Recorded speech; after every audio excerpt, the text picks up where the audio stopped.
exactly.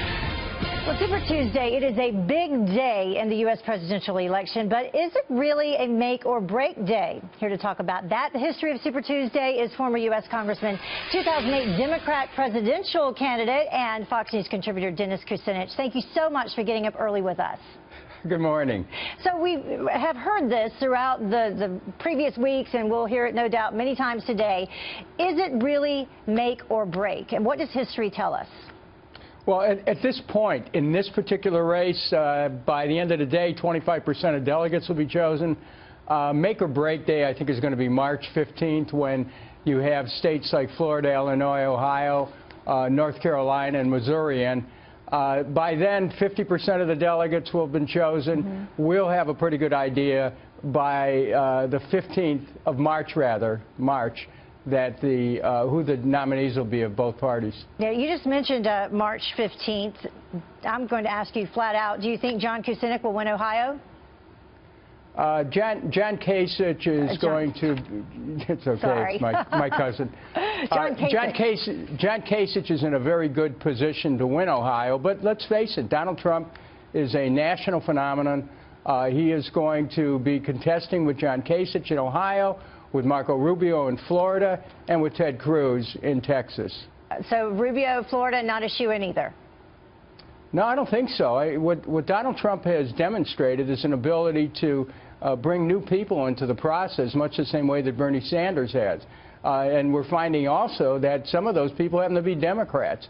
So that's a phenomenon that I think is going to have an impact on the general election as well, should Trump get the nomination with the Republicans, which he appears to be on the way to. So if you were to boil it down, which states matter the most?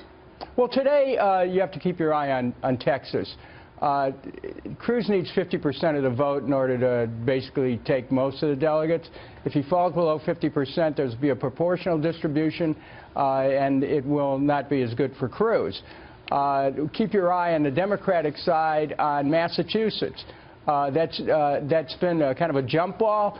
If Clinton takes Massachusetts, and by a little bit of a margin, that's not going to be very good for Bernie Sanders. Mm-hmm. And, you know, Texas also, you have 222 delegates at stake with the Democrats in Texas.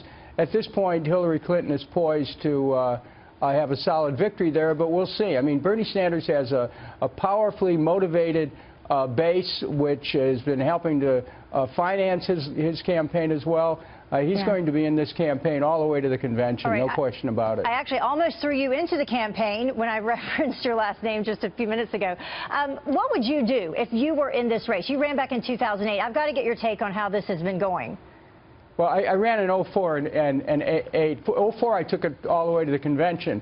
I think Bernie Sanders stays in. I think all the other candidates on the Republican side may be inclined to stay in, because every one of them is hoping for what you could call that skyhook to come down and put them in the chair of the nominee. But frankly, Donald Trump looks like he's building up unstoppable momentum, and Bernie Sanders, even if he falls behind on delegate counts, he's going to stay in all the way. I don't see that changing. Very different race this year.